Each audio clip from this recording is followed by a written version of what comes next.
Olá pessoal, eu sou o professor Mário Lima, canal Intermate, e estou trazendo aqui mais um vídeo para vocês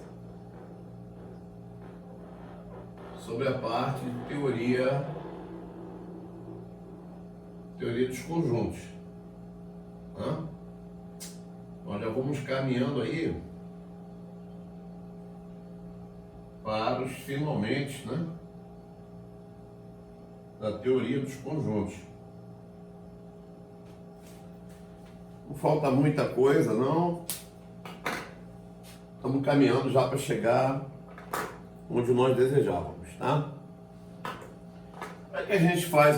Bom, antes da gente falar em diferença entre dois conjuntos, eu queria te fazer um convite. Se você está assistindo o vídeo pela primeira vez, procura dar uma olhadinha lá no nosso canal, né? Tem muita coisa para ser acertada ainda, porque, enfim, tem defeitos, com todo mundo, e a gente está procurando acertar aos pouquinhos esses defeitos. Um dos defeitos que nós temos é as coisas muito soltas. Agora a gente está procurando, eu estou procurando fazer playlist, colocar direitinho, por assunto e tal, já vai facilitar melhor. Bom, e a gente vai procurando cada vez melhorar mais. Então dá uma olhada lá. Quem sabe, se você não gosta do canal, acha que o canal pode te ajudar, e se inscreve lá, divulgue o nosso trabalho. Certamente não é o melhor, mas também não é o pior, é apenas mais um, e você pode gostar e de repente se entusiasmar de participar conosco, tá? Então vamos lá. Como é que a gente define a diferença dos conjuntos? Aqui eu tenho que ter muito cuidado, tá? Porque eu faço a diferença entre dois conjuntos. Tem gente que usa esse símbolo mais inclinado, menos inclinado. Isso aí não é tão relevante assim. A diferença entre dois conjuntos é definida como sendo o conjunto dos elementos x, tal que x pertence ao conjunto A e, esse símbolo a gente já comentou, e x não pertence ao conjunto B. Então, gente, tem que tomar cuidado, porque um elemento, para pertencer à diferença, ele tem que atender duas condições. Primeiro, ele precisa ser elemento de A. Mas não basta isso. Ele não pode ser elemento de B. Não adianta atender a essa condição e não atender a essa. Porque aí ele não faz parte da diferença. Nem o contrário. Não adianta atender a essa condição e não atender a essa. Porque aí ele não faz parte da diferença. Ele precisa atender às duas condições ao mesmo tempo. Então, vou mudar um pouquinho aqui. Vou dar um conjunto agora com letras,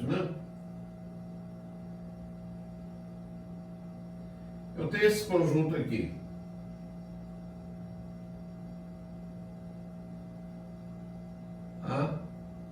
E tenho esse outro aqui. O que seria a diferença dos dois? Certo? Bom, qual é a ideia? Eu costumo fazer assim, tá? Eu costumo pegar, a princípio, todo mundo que pertence a A. Então, A, B, C, E, F, todo mundo que pertence a A. E vou excluindo, e vou tirando aqueles que pertencem a B. Então, por exemplo, o A, vou excluir. O B, eu vou excluir, porque ele pertence ao outro. O C, eu vou excluir. O E, esse eu não vou excluir, esse pertence. E o F, também não vou excluir. Então está aí, é F. E a pergunta que todo mundo faz: pô, Mário, e aí? E o G e o H? Presta atenção, ele precisa pertencer ao primeiro e não pertencer ao segundo. Se ele pertence ao segundo, não me interessa. Ele precisa pertencer ao primeiro. Se eu quiser pegar o G não pertence ao primeiro. Então eu estou contrariando essa situação. Ele precisa pertencer ao primeiro e não pertencer ao segundo. Se for o contrário, ele pertencer ao segundo, não me interessa. Isso interessaria se fosse o contrário, né? Se eu fizesse, por exemplo, o segundo conjunto lá, A, B, C, G, H. A, B, C, G, H. Menos A, B, C, E, F. Então, usando o que eu gosto, né? Como é que eu gosto de fazer? Para mim, eu parto do primeiro. Quem são os elementos do primeiro? A, B, C, G, H. Vou tirando aqueles que estão no segundo. Então, vou tirar o A, vou tirar o B, vou tirar o C, vai ficar quem? O G e o H. E o EF? O EF é outro esquema. O EF não me interessa. É assim que eu procedo. Entenderam como é que funciona a diferença dos conjuntos? Não é difícil. Não é difícil. É todo mundo que pertence ao A e não pertence ao B. Se for B menos A, é o contrário. X tem que pertencer a B e não pertencer a A. Quais são as situações que nós podemos encontrar? Olha, nós podemos encontrar um diagrama assim.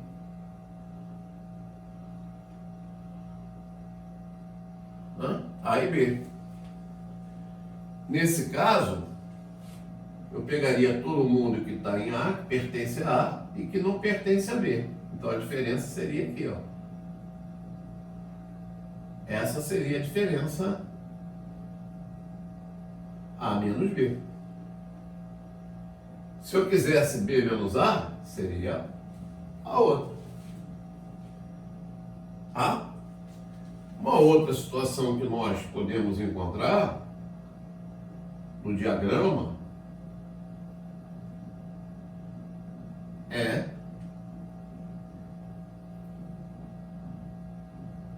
uma situação assim.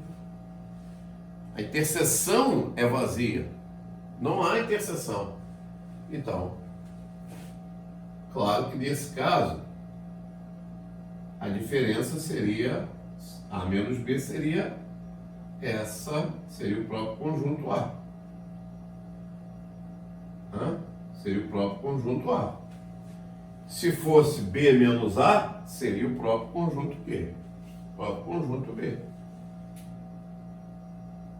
E a terceira e última situação é se o A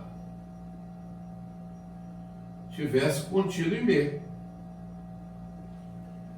Nesse caso, o que vai acontecer? Eu vou pegar todo mundo que é de A, pertence a A, e vou excluir aqueles que estão em B, eu vou ter que excluir todo mundo. Então a diferença aqui vai ser o quê? Vai ser o conjunto vazio. Então A menos B vai ser o vazio. Tá certo? Por quê? A menos B não é o conjunto formado por todo mundo que pertence a A e não pertence a B? Eu peguei todo mundo que era de A. A princípio era todo mundo de A. Mas como todo mundo de A pertence a B, eu vou ter que excluir todo mundo. Então eu vou ter o quê? Vou ter o vazio. Certo? Muito bem. Bom, feito isso, essa operação de diferença, ela muda um pouquinho de nome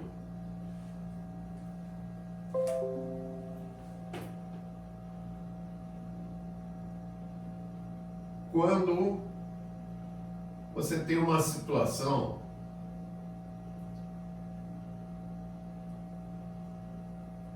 que é o que a gente chama complementar de um conjunto B em A. Para que eu fale nisso, eu tenho que ter uma situação onde o conjunto B, parecida com aquela ali, né? Semelhante. Só que é o B que está contido em A. Tá? Nesse caso, a diferença A menos B, ela vai perder esse nome. Continua sendo a mesma coisa, A menos B. Tá? Continua sendo A menos B. Aqui no caso, seria B menos A, né? Se fosse o caso, tá? Aqui muda o nome. Eu falo complementar de B em relação a A. Escrevo dessa forma, ou melhor, a letra eu troquei ali, é ao contrário. Eu escrevo assim, complementar de B em relação a A. Quer dizer, é a diferença, mas desde que o conjunto B esteja contido em quem? No conjunto A. Deixa eu dar um exemplo numérico aqui. Digamos que o A fosse esse conjunto. 1, 2, 3, 4, 5. E o B fosse conjunto 2, 4 e 5. Repare, o conjunto B, ele está contido em A. Ele é um subconjunto de A. Ele é uma parte de A. Por quê? Todo elemento de B pertence a A. Ó, o 2 pertence a B, mas é elemento de A. O 4 pertence a B, mas é elemento de A também. O 5 pertence a B, mas é elemento de A também. Então, B está contido em quem? Em A. Se o B está contido em A, aí a operação A menos B, ela perde esse nome.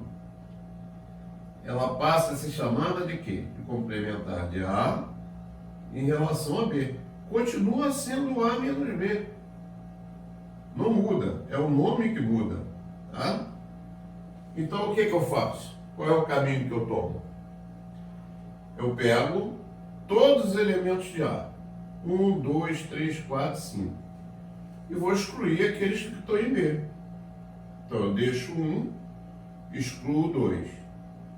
Deixo 3, excluo quem? O 4. E vou excluir quem? O 5, o 3. Repare, já complementar de B em relação a A não faria sentido. Tá? O complementar de B em relação a A não faria sentido. Por quê? Para falar em complementar de B em relação a A, melhor, complementar de A em relação a B, né? Aqui é complementar de B em relação a A. Complementar de A em relação a B, era necessário que o A estivesse contido em B. Mas o A não está contido em B, então não tem sentido falar em complementar. Eu posso falar na diferença. Na diferença eu posso. Né? A menos B existe. Existe e eu posso falar. Mas eu não posso falar em complementar. Tá? Complementar seria o quê? Absurdo falar em complementar. Porque para falar em complementar, eu preciso o quê? Uma condição. Né? Qual é a condição? O conjunto B tem que ser um subconjunto de A. Aí eu posso falar do complementar de B em relação a quem? A. Tá? Entenderam direitinho? Muito bem. Só muda o nome da operação. Agora, quando esse A é, por exemplo, o universo, tá? Vamos supor que aqui você tem o universo. O universo está aqui. Esse é o meu universo. E aqui está o conjunto A. Ora, como A está contido em U, né? Como A está contido em U, então faz sentido eu falar em complementar. Vai ser complementar de quem? Do A em relação ao U.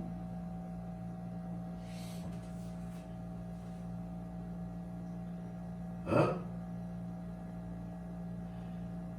Complementar de A em relação ao U. E aí, eu vou ter quem? U menos A. Só que nesse caso, a maioria dos livros, eles usam uma outra nomenclatura. Hã? Por acaso, esse livro que eu estou olhando aqui, ele não usa essa nomenclatura. Mas a maioria dos livros usam essa nomenclatura aqui. Eles chamam de A barra. Tá? Então, quando eu falar em A barra, é que eu estou falando em quem? No U menos A. No complementar de A em relação a quem? A U. Então, A barra seria quem? Seria essa região. Todo mundo que está em U e que pertence a U e não pertence a A. Agora, aqui, gente, eu vou comentar isso aqui para vocês, porque isso aqui é hiper importante, tá? Hiper importante, muito importante. Existem duas leis que são chamadas de leis de De Morgan, é assim mesmo o nome do cara, se eu não me engano. Depois vocês dêem uma olhadinha no Google para ver se o nome está correto mesmo, mas eu acho que está corretinho. É o seguinte, é que quando você tem o complementar de uma união, tá? Isso é a interseção dos complementares. Isso é o A barra, interseção com o B barra. Essas duas leis, você, enquanto estudar matemática, você vai utilizar isso. Tá certo? O complementar de uma união de dois conjuntos é a interseção dos complementares. Assim como o complementar da interseção é a união dos complementares. É exatamente a situação inversa, contrária. O complementar de uma união é a interseção dos complementares. E o complementar da interseção é o quê? É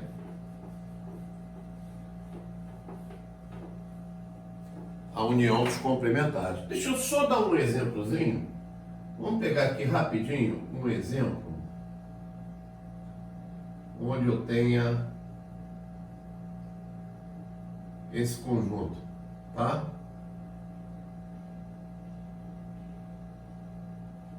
Só rapidinho para a gente não ficar com o vídeo muito longo.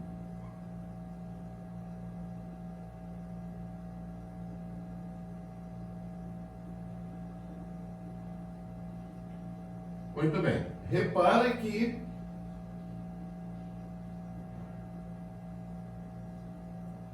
esses conjuntos precisam, né, estarem contidos em U. O U eu peguei 1, 2 até 10. O A, 2, 3, 5, 7, 9. B, 4, 5, 8, 9, 10. Então, tanto A está contido em U, quanto B está contido em U. Tá? Olha, então se eu fizer a união B, que é a união B? Tem 2, tem 3, tem 4, tem 5, só não tem o 6, né? Nenhum. Então, 2, 3, 4, 5, 7, 8, 9 e 10. Quem seria o complementar dessa união? Seria o U menos ele. Então eu vou pegar o U. 1, 2, 3 e vou jogar fora. Jogo 2, jogo 3, deixo o 1, jogo fora o 2, o 3, o 4, o 5, o 6 fica. Jogo fora o 7, o 8, o 9, o 10. Aí o complementar da união. Agora, quem é o complementar de A? O A barra. O A barra é o U menos A. Então fica 1, sai o 2, sai o 3, né? Fica o 4, 5 sai, fica o 6, 7 sai, fica o 8, 10. Tá aí o A barra. Quem é o B barra?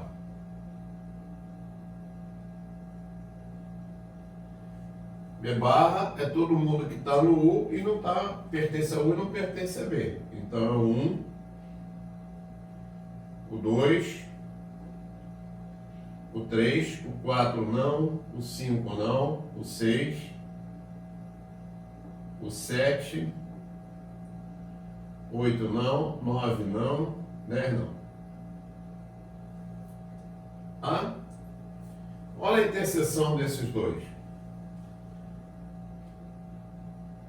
O que deu A barra interseção com B barra? Ou seja, complementar de A, interseção complementar de B. São os elementos que pertencem aos dois ao mesmo tempo. Então você vai ter quem? 1 e o 6. Então, observa como o complementar da união é igual à interseção de quem? Dois complementares. Tá? A mesma coisa nós poderíamos fazer para a interseção. Né? Quem seria a inter B? A interseção B. A interseção da B daria quem? Os elementos comuns, né? Só o 9. É isso? A interseção B é só o 9. Vamos ver? Não, 5 também. 5 e 9. Está aí o A, interseção B. Agora, quem é o complementar dessa interseção?